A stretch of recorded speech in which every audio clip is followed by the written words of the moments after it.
La pata de mono, de William Waymark Jacobs. Mientras afuera la noche era fría y húmeda, en el interior de la pequeña sala de estar de Laburnum Villa, las ventanas se hallaban bien cerradas, las persianas echadas, y el fuego resplandecía vivamente en la chimenea. Sentados a una mesa, el dueño de la casa y su hijo disputaban con aire solemne una partida de ajedrez. De los dos, el primero, convencido de que la clave de aquel juego consistía en cambiar continuamente de estrategia para desconcertar al rival, llevaba ya rato poniendo a su rey en una serie de situaciones tan comprometidas e innecesarias que en más de una ocasión había provocado algún que otro comentario en la anciana de cabellos blancos, que, cómodamente instalada junto al fuego, fingía estar enfrascada en su labor de punto. —¡Shh! ¡Escucha! ¿Te has dado cuenta de cómo sopla el viento esta noche? —dijo de repente el señor White, quien, habiendo descubierto demasiado tarde el tremendo error que acababa de cometer con su último movimiento, pretendía distraer a su hijo. —Hace rato que lo escucho, papá —respondió el otro, examinando el tablero con rostro ceñudo y alargando el brazo para mover una pieza. —¡Jaque! No creo que nuestro invitado venga esta noche —se apresuró a decir su padre, con una indecisa mano suspendida sobre el tablero. —Mate —concluyó el hijo. —Eso es lo peor de vivir tan lejos de la ciudad —exclamó entonces el señor White, perdiendo súbita e inesperadamente los estribos—. De todos los lugares que hay en este mundo para vivir apartado de los demás, este es el peor de todos. Cuando la carretera no está inundada, se encuentra hecha un barrizal. No sé en qué demonios estarán pensando las autoridades para no ponerle remedio de una vez por todas a esta situación. Supongo que lo que ocurre es que, como en esta zona no vivimos más que unas pocas familias, a nadie le importamos un comino. No te sulfures, querido —le dijo suavemente su esposa—. Ya ganarás en otra ocasión.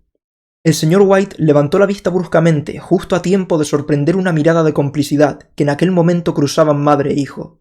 Sus palabras de protesta no llegaron a salir de sus labios, pero al menos logró ocultar una delatora sonrisa entre la enmarañada espesura de su barba. —Ahí lo tenemos —le dijo Herbert White a su padre, cuando la verja del jardín, impulsada por el viento, se cerró de un portazo, y unos pesados pasos se acercaron a la casa. El anciano se levantó y se dirigió hacia la puerta para recibir al recién llegado. Unos segundos más tarde, tras pronunciar unas cuantas frases de bienvenida, el señor White regresó a la sala de estar en compañía de un corpulento caballero, de ojos brillantes y rostro rubicundo. —Os presento al brigadier Morris —dijo escuetamente el señor White, a manera de presentación. Tras estrecharle la mano a la señora White y a Herbert, el recién llegado tomó asiento en la silla que le fue ofrecida junto a la chimenea, y observó complacido la acogedora habitación mientras su anfitrión sacaba de una alacena una botella de whisky y unos cuantos vasos, y ponía sobre el fuego una pequeña tetera de cobre. Hubo de llegarse al tercer vaso de whisky para que, una vez superada la primera timidez, el brigadier, con los ojos cada vez más brillantes, comenzase a hablar con mayor libertad. La familia White, mientras tanto, dispuesta frente a él formando un pequeño semicírculo, contemplaba con creciente interés a aquel visitante llegado de lejanas tierras, conforme éste, sentado muy tieso en su silla, iba relatando todo tipo de historias y anécdotas curiosas acerca de guerras, plagas y gentes extrañas. 21 años lleva el brigadier en esas tierras, dijo al cabo de un rato el señor White, mirando afablemente a su mujer y a su hijo. Cuando se marchó no era más que un chiquillo. Ahora, en cambio, mirad en lo que se ha convertido.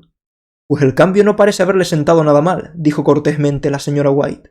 Cuánto me gustaría ir a la India, musitó el anciano, solo para ver cómo es aquello, ya me entendéis. Si yo fuese usted, preferiría quedarme donde está, repuso el brigadier, soltando un suspiro y dejando su vaso vacío sobre la mesa. Pero a mí me gustaría tanto poder ver con mis propios ojos todos esos templos antiguos, y también a los faquires y a los encantadores de serpientes, replicó el anciano. Por cierto, Morris, ¿cómo era aquello que comenzó usted a contarme el otro día acerca de una pata de mono o algo parecido?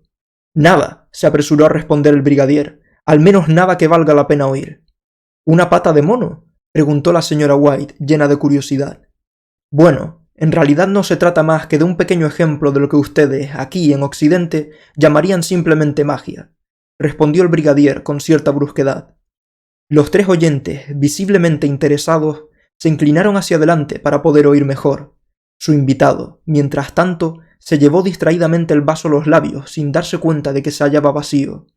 En cuanto descubrió su error, volvió a dejarlo sobre la mesa con un gesto de contrariedad, y el señor White, solícito, se apresuró a llenárselo. A simple vista, explicó el brigadier hurgando en uno de sus bolsillos, no es más que una simple pata de mono momificada. Dicho lo cual, se sacó del bolsillo el objeto en cuestión y lo sostuvo en su palma abierta para que los demás pudieran contemplarlo. Al posar sus ojos sobre él, la señora White se echó hacia atrás con una mueca de disgusto, pero su hijo, en cambio, lo cogió y comenzó a examinarlo con atención. ¿Y qué es lo que tiene de especial?, preguntó el señor White tras tomar la pata de manos de su hijo, observarla durante unos segundos y dejarla a continuación sobre la mesa. Hubo una vez en la India un viejo faquir que le lanzó un conjuro a esa pata, explicó el brigadier. Se trataba de un santo muy respetado en aquellas tierras que pretendía demostrar, por un lado, que el destino determina irremediablemente la vida de las personas y, por otro, que aquellos que intentan luchar contra su destino acaban siempre mal parados. El conjuro en cuestión permite que 3 hombres distintos tengan la posibilidad, cada uno de ellos, de pedirle a esa pata hasta 3 deseos. Su forma de hablar resultaba tan cautivante y turbadora que a sus 3 oyentes se les congeló la sonrisa en el rostro. En ese caso, ¿por qué no pide usted 3 deseos?, propuso Herbert White con tono ligeramente burlón. El militar se volvió hacia él y le dirigió una de esas explícitas miradas que un hombre de mediana edad acostumbra dirigir a todo joven presuntuoso. Porque ya lo he hecho, se limitó a decir mientras su rostro de piel curtida empalidecía de repente. Esa historia parece sacada de las 1001 noches, dijo la señora White, levantándose para poner la mesa. Por cierto, ¿por qué no pedís 4 pares de manos para mí? No me vendrían nada mal a la hora de hacer las tareas de la casa. Dispuesto a continuar con la broma de su mujer, el señor White se apresuró a coger la pata de mono de la mesa y abrió la boca para pedir el deseo. Pero, al ver la expresión alarmada que acababa de aflorar al rostro del brigadier, se echó a reír súbitamente. «Si va usted a pedir algún deseo», dijo entonces con brusquedad el militar, cogiendo del brazo a su anfitrión, «asegúrese primero de que lo que desea sea algo razonable». Sin darle importancia a la aspereza con la que el brigadier le acababa de hablar y sin pensar en lo que hacía, el señor White se metió sin más la pata de mono en el bolsillo y, tras disponer unas sillas alrededor de la mesa, invitó a su amigo a tomar asiento en una de ellas. Durante la cena apenas se habló de aquel extraño talismán, y una vez acabada la misma, los White permanecieron sentados largo rato, escuchando embelesados muchas otras de las aventuras que aquel singular personaje había protagonizado durante su estancia en la India. Si esa historia de la pata de mono tiene tanto de verdad como todas las demás historias que ese hombre nos ha contado esta noche, dijo Herbert una vez que la puerta de la casa se hubo cerrado tras el brigadier, quien se había marchado con el tiempo justo para tomar el último tren. Me da la impresión de que esa reliquia disecada no nos va a ser de mucha utilidad. ¿Le diste algo por ella, querido?, preguntó la señora White, mirando atentamente a su marido. Apenas unas pocas monedas, mujer, contestó este ruborizándose ligeramente. Al principio se negaba a cogerlas, pero yo le obligué a aceptarlas, y, ¿a que no sabéis una cosa? Mientras se guardaba el dinero, no dejó de repetirme que procurase deshacerme de ella. ¿Deshacerte de ella?, intervino Herbert, fingiendo escandalizarse. Pero, ¿cómo se le ocurre decir algo así justo ahora? Que, gracias a esa pata, vamos a ser ricos, famosos y felices para siempre. Yo, para empezar, deseo convertirme en emperador. De esa manera tú, papá, como padre del emperador, podrás poner a mamá en su sitio de una vez y evitar así que ella siga teniéndote completamente dominado. Envuelto en sus propias carcajadas, Herbert echó a correr alrededor de la mesa, seguido de cerca por su madre, quien, escandalizada, blandía en alto una sartén capaz de atemorizar a cualquiera. El señor White se sacó entonces del bolsillo la pata de mono y la examinó con curiosidad. Lo cierto es que, si tuviese que pedir un deseo, no sabría qué pedir, dijo lentamente. Creo que ya tengo todo cuanto puedo desear. Podrías pedir dinero, papá. Así podrías liquidar de una vez todas tus deudas, y eso no te vendría nada mal, ¿verdad?, dijo Herbert, rodeando a su padre con un brazo. ¿Por qué no pides 200 libras? Creo que con eso será más que suficiente. Ligeramente avergonzado de su credulidad, el señor White sonrió con timidez y levantó en alto la pata de mono, mientras su hijo, tras guiñarle un ojo a su madre, se sentaba al piano con expresión solemne y comenzaba a tocar unos majestuosos acordes. «Deseo 200 libras», dijo en voz alta el anciano. Una soberbia melodía de piano envolvió aquellas palabras. Sin embargo, justo en aquel momento, el señor White profirió un estremecedor alarido que hizo que su esposa y su hijo se precipitasen a su lado. «¡Se ha movido!», exclamó asustado el anciano, mirando con repugnancia la pata de mono, la cual, tras caer de su mano, yacía ahora sobre el suelo. «Os aseguro que se ha movido. Mientras pedía el deseo, se retorció en mi mano como si estuviese viva. Os juro que lo que digo es cierto». «Lo que sí es cierto es que yo no veo el dinero por ninguna parte», repuso su hijo, recogiendo del suelo el talismán y dejándolo sobre la mesa, «y os apuesto cualquier cosa a que nunca lo veré». Debe de haber sido tu imaginación, querido, dijo la señora White mirando a su esposo con preocupación. El anciano, todavía sobresaltado, sacudió la cabeza. Bueno, no pensemos más en ello. No quiero que empecéis a creer que me estoy haciendo viejo, dijo. Seguro que ha sido una falsa impresión, aunque por muy falsa que haya sido, eso no quita que me haya llevado un susto de muerte. Los tres volvieron a tomar asiento frente al fuego, y allí permanecieron un buen rato, mientras los dos hombres apuraban sus pipas. Fuera, mientras tanto, el viento, que en aquellos momentos soplaba con mayor fuerza que nunca, comenzó a azotar en algún lugar de la casa, cuyos súbitos golpes hicieron que el señor White diese un respingo. Un silencio tan opresivo como inquietante se apoderó entonces de los tres habitantes de la casa, hasta que, finalmente, los dos ancianos decidieron retirarse a descansar. «Espero que cuando lleguéis a vuestro cuarto os encontréis sobre la cama una gran bolsa llena de dinero», dijo Herbert riendo y agitando una mano en señal de buenas noches. «Y tened mucho cuidado», añadió en tono burlón. «Quién sabe si mientras estáis ocupados llenándoos los bolsillos, un horrible monstruo os acecha desde lo alto del armario». Una vez a solas en la sala de estar, el muchacho permaneció sentado en medio de la oscuridad, con la mirada fija en las últimas llamas que danzaban todavía en la chimenea. Mientras sus ojos se hallaban allí clavados, tuvo la impresión de estar viendo en el fuego extrañas formas semejantes a horribles rostros simiescos, que parecían salidos de una espantosa pesadilla. En determinado momento, la impresión llegó a ser tan real que, riendo nerviosamente, buscó a tientas sobre la mesa un poco de agua que poder arrojar sobre las llamas. Pero, al hacerlo, tocó sin querer la pata de mono, y con un escalofrío retrocedió bruscamente. Luego, sin dejar de limpiarse la mano una y otra vez en los faldones de su batín, se puso en pie y comenzó a subir lentamente las escaleras que conducían a su habitación. A la mañana siguiente, mientras desayunaba en la sala de estar, Herbert no pudo evitar echarse a reír de los temores que le habían acosado la noche anterior.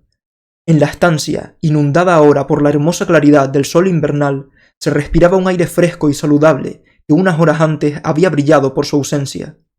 En cuanto a la pata de mono, ésta, momentáneamente olvidada, se encontraba tirada de cualquier forma sobre el aparador. A la rotunda luz del día, su aspecto sucio y arrugado no impulsaba precisamente a creer en las propiedades mágicas que se le atribuían. No sé por qué será, pero a mí me da la impresión de que todos los soldados son iguales. A todos les gusta creer en paparruchas, dijo la señora White. Y pensar que anoche estuvimos a punto de tragarnos semejante sarta de tonterías. ¿Cómo puede uno llegar a creer que los deseos se concedan así como así? Y aunque así fuese, ¿qué daño podrían hacernos 200 libras? ¿Quién sabe? A lo mejor si cayesen del cielo y nos diesen de lleno en la cabeza, dijo Herbert echándose a reír. Morris me dijo que cuando un deseo resulta concedido, todo ocurre de la forma más natural, intervino el señor White, de tal manera que uno no puede evitar pensar que se trata de una simple coincidencia. Bueno, si así fuese, prométeme una cosa, papá, que no tocarás las 200 libras hasta que yo vuelva del trabajo, dijo Herbert poniéndose en pie. Mucho me temo que, de no hacerlo así, te convertirías en un avaro y no querrías separarte nunca del dinero, y mamá y yo nos veríamos obligados a quitártelo por la fuerza. La señora White se echó a reír hasta que le saltaron las lágrimas.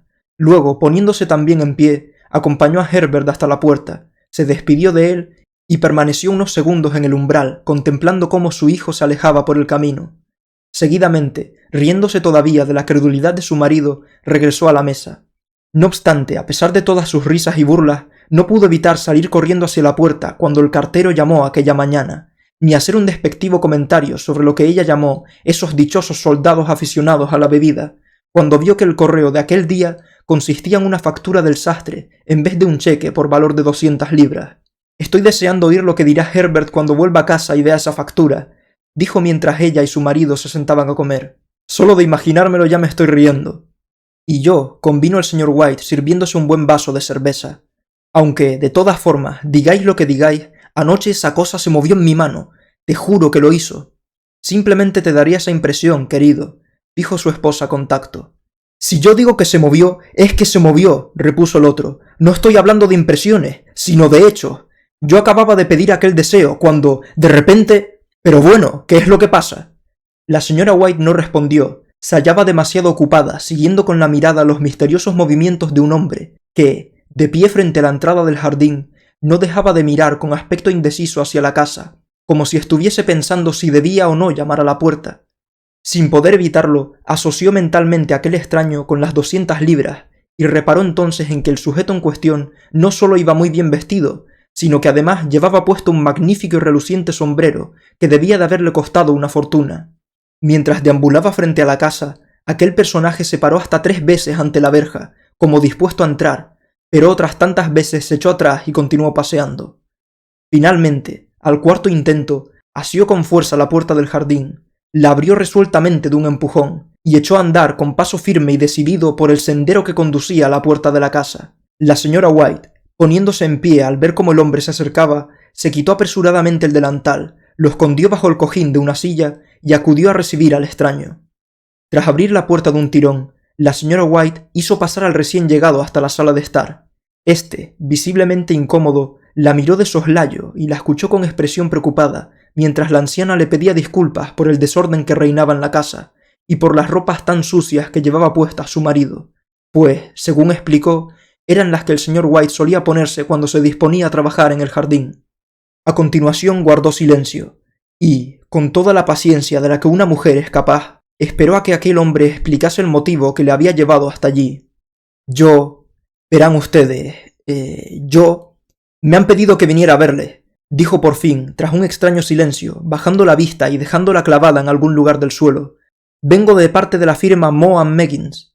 La anciana dio un respingo. ¿Hay algún problema?, preguntó sin aliento. ¿Le ha ocurrido algo a Herbert? Conteste, por lo que más quiera. ¿Le ha ocurrido algo a mi hijo? Su marido intervino. Tranquilízate, querida. No te alteres. Se apresuró a decir con voz suave.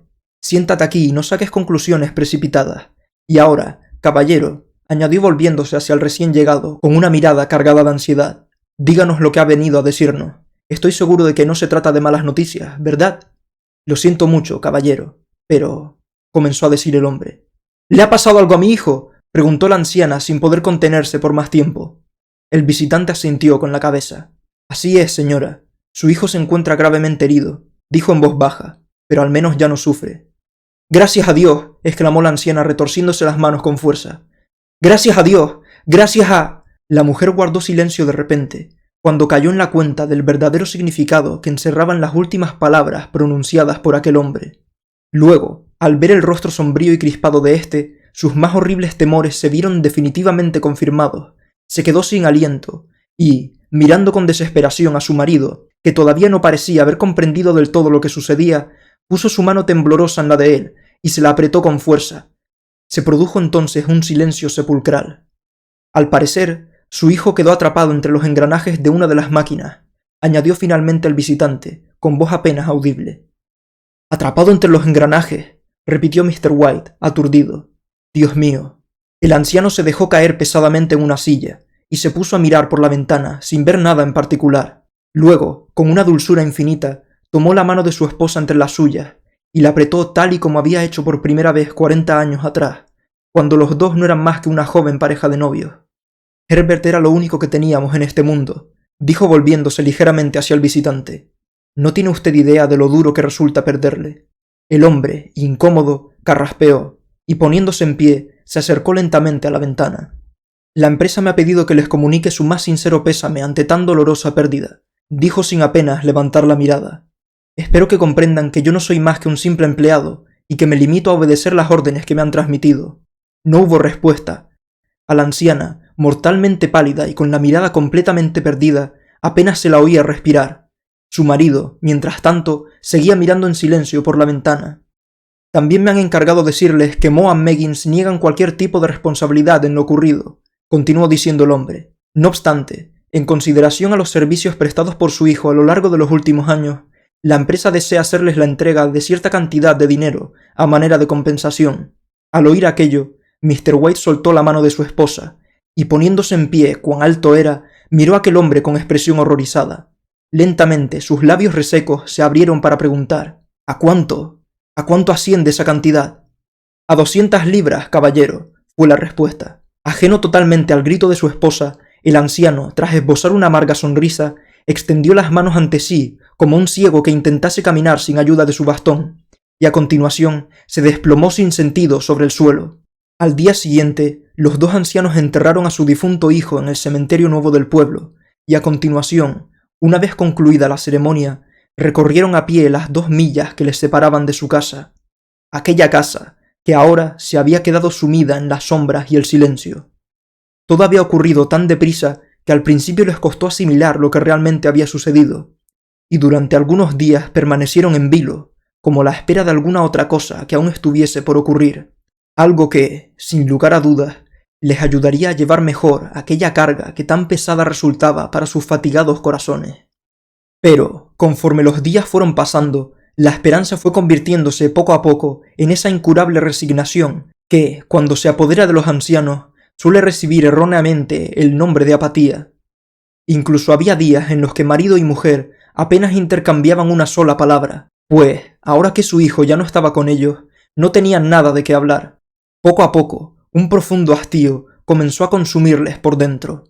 Cierta noche, aproximadamente una semana después del funeral, el señor White, tras despertarse de manera brusca, descubrió que se encontraba solo en la cama. A su alrededor, la habitación se hallaba sumida en la más completa oscuridad. No obstante, al cabo de unos segundos pudo oír con claridad, procedente de la ventana, el llanto contenido de su mujer. Tras tomar una profunda bocanada de aire, el anciano se incorporó y se quedó sentado sobre el lecho. «Vuelve a la cama, querida», dijo con toda la ternura de que fue capaz. «Hace mucho frío». «Más frío hace donde está mi hijo ahora», respondió la anciana, dando rienda suelta a sus lágrimas. Los sollozos de su esposa fueron apagándose poco a poco en sus oídos, mientras él, echándose de nuevo sobre el cálido lecho, cerraba los ojos y se hundía lentamente en el sueño. Así permaneció durante un buen rato, hasta que, de repente, los gritos de su mujer lo despertaron bruscamente. «¡La pata de mono!», gritaba la anciana, fuera de sí. «¡Claro que sí! ¡Dios mío! ¡Claro que sí! ¡La pata de mono!». El marido se incorporó en la cama con un respingo. «¿Qué ocurre, querida? ¿Qué le pasa a la pata de mono?». La anciana se acercó a él corriendo. «¿Dónde está?», le dijo algo más calmada a su marido. «No te habrás deshecho de ella, ¿verdad?». «No, está abajo en la sala de estar, sobre la repisa de la chimenea», respondió el señor White, todavía aturdido. «Pero, ¿por qué lo preguntas? ¿Qué es lo que ocurre, querida?». Ella se echó a llorar y a reír al mismo tiempo, e inclinándose hacia adelante, besó a su marido en la mejilla. «Se me acabó de ocurrir una idea», respondió, histérica. «¿Cómo no habré pensado antes en ello? ¿Y cómo es que no se te ha ocurrido a ti tampoco?». «¿Ocurrírseme? ¿El qué?», preguntó él. «Los 2 deseos que aún faltan por pedir», se apresuró a contestar su mujer. «Solo hemos pedido uno». «¿Y qué? ¿Es que acaso no has tenido suficiente?», repuso él con aspereza. «No», exclamó triunfalmente su mujer. «Pediremos otro deseo. Ve a por la pata de mono, cógela y pide que nuestro hijo vuelva a la vida». Como impulsado por un resorte, el anciano se sentó en la cama y, tras arrojar a un lado las mantas, se llevó las manos a la cabeza. «¡Dios mío! ¿Pero qué estás diciendo? ¿Es que te has vuelto loca?», exclamó horrorizado. «Ve ahora mismo a por esa pata», dijo la anciana, casi sin aliento. «Ve a por ella, cógela y pide ese deseo». «¡Dios mío! ¡Mi niño! ¡Mi pequeño!». El anciano cogió una cerilla, la prendió y encendió con ella una vela. «Vuelve a la cama», dijo con voz insegura. «No sabes lo que estás diciendo. Si el primer deseo nos fue concedido, ¿por qué no va a suceder lo mismo con el segundo?», replicó su esposa con mirada febril. «Nadie nos ha concedido ningún deseo», balbuceó el anciano. «Aquello no fue más que una desafortunada coincidencia». «Ve abajo, coge esa pata y pide el deseo», gritó su mujer, temblando de excitación. El anciano se volvió hacia ella y la miró fijamente. Cuando habló, lo hizo con voz temblorosa. «Herbert lleva muerto 10 días, querida. Además, no debería decirte esto, pero cuando sacaron su cuerpo de la máquina en la que quedó atrapado, solo fui capaz de reconocerlo gracias a sus ropas. Si en aquel momento verlo hubiera sido una experiencia demasiado terrible para ti, imagínate ahora». «¿Y qué importancia tiene eso? Lo único que quiero es que mi hijo vuelva a casa», gritó la mujer empujando a su marido hacia la puerta. «¿Es que acaso crees que le tengo miedo al hijo que yo misma he criado?». Incapaz de seguir oponiendo resistencia por más tiempo, el anciano salió de la habitación, bajó a oscuras las escaleras, entró a tientas en la sala de estar y una vez allí llegó junto a la repisa de la chimenea, donde la pata de mono parecía estar esperándole.